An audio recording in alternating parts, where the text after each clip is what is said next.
حسین ہے، دونوں امام جو حسن ہیں ان کا لقب زکی ہے. دوسرے امام کو بھی زکی کہا جاتا ہے اور 11ویں امام کو بھی. زکی کا مطلب کیا ہے؟ زکی کا مطلب ہے کہ جس کی نسل طویل سے طویل تر ہو. یہی وجہ تھی کہ امام حسن مجتبی کا ایک بیٹا تھا حسن المثنی علیہ السلام جو کربلا میں بچ گیا، اس کی نسل چلی آج حسنی تعداد موجود ہے. یہ ہے زکی. اور امام حسن عسکری دونوں ایسے زکی ہیں. ایک بیٹا ہے صرف، زیادہ اولاد نہیں، جس کا نام صاحب العصر والزمان ہے، آج تک خیر ہے اور بقا ہے. حقیقی زکی امام حسن عسکری ہے. یہ امام حسن عسکری کی شہادت کا مہینہ، اور اس میں جو آگے مہینہ آئے گا وہ ہے ربیع الثانی کا. 10 ربیع الثانی ولادت ہے اس 11ویں امام کی. آپ کی زندگی کل ہے 28 سال. جس مہینے میں آپ کی شہادت ہوئی کسی اور معصوم کی شہادت نہیں ہے. جس مہینے میں آپ کی ولادت ہوئی کسی معصوم کی ولادت نہیں ہے. باپ کا نام امام علی نبی علیہ السلام ہے. ماں کا نام جناب حدیث خاتون ہے.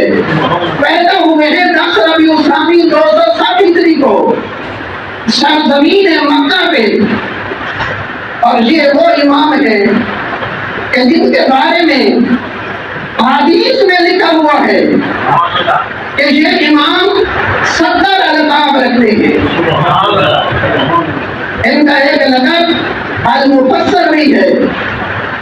ہر امام نے اپنی تفسیر بیان کی، علی حیدر کرار سے لے کر امام صاحب العصر والزمان تک. لیکن ان کی تفسیر ایسے مشہور ہے کہ آج بھی لوگوں کے گھروں میں دیکھو تو تفسیر حسن عسکری پڑی ہوئی ہے. سید امداد حسین کاظمی نے یہ تفسیر لکھی ہے اور اس سے استفادہ حاصل کیا ہے. خوبصورت حدیث کی کتاب ہے. ہر مومن کو چاہیے کہ یہ جو حدیث کی کتاب ہے گھر میں رکھے. یہ قرآن اس میں آدم سے لے کر خاتم تک اور خاتم سے لے کر صاحب العصر والزمان تک بحث کی گئی ہے.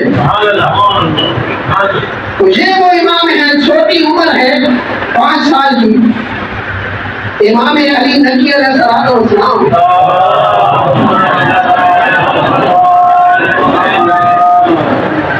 نماز پڑھ رہے ہیں. نماز اب چھوٹا بچہ ہے، کنویں میں نہا رہا تھا کہ اچانک کنویں میں گر گیا. جب گر گیا تو خواتین نے شور کیا. جب شور کیا تو نماز میں تھے امام نہیں چاہتے کہ نماز کا خشوع و خضوع ختم ہو. امام نے اس کی طرف کوئی توجہ نہیں. امام مشغول رہے اپنی نماز میں. قرآن میں ایک نبی کا واقعہ بھی ملتا ہے کہ جس کو اپنے بھائیوں نے کنویں میں ڈالا تھا اور اللہ نے جبریل کو آواز دی تھی، جبریل جلدی سے جاؤ، اس کو نیچے نہ جانے دو، بہو پہ اٹھا لو. اب یہ امام بھی گئے ہیں 11ویں امام کنویں میں. اب اللہ نے کوئی فرشتہ نہیں بھیجا. امام جو باپ تھے ساتھ تھے، سن رہے تھے، لیکن نماز سے غافل. آپ نے بعد میں نماز کے بعد استغفار بھی کیا، تسبیحات بھی پڑھی. جیسے ہمارے یہاں بھی مرکوز ہے جو چیزیں کہ نماز کے بعد کم از کم 40 دفعہ تسبیحات اربع پڑھنے سے گھر کے رزق میں برکت پیدا ہوتی ہے.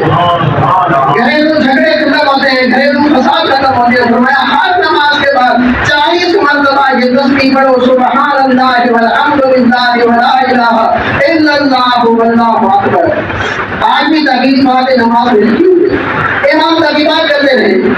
جب نماز ختم ہوئی، تحقیقات ختم ہوئی تو اشارہ کیا سرکار نے اس کنویں کی طرف اور کہا اے کنواں مجھے اپنا بیٹا لوٹا دے. کنویں میں پانی بلند ہوا. جب بلند ہوا تو امام حسن عسکری علیہ السلام بہرا گئے. یہ ہے شان امام حسن عسکری. میں نے پچھلے جمعے بھی عرض کیا تھا اللہ نے ان ہستیوں کو بھیجا اس لیے کہ ہم ان کی سیرت پہ عمل کریں. اور ان کی سیرت کیا ہے صبح شام ہم آپ کو بتاتے ہیں. ایک حدیث ہے، میرا دل چاہتا ہے اس کو بیان کرو. 11ویں امام نے فرمایا کہ مومن کی 5 نشانیاں دنیا ہے. ہر کوئی زبان سے کہتا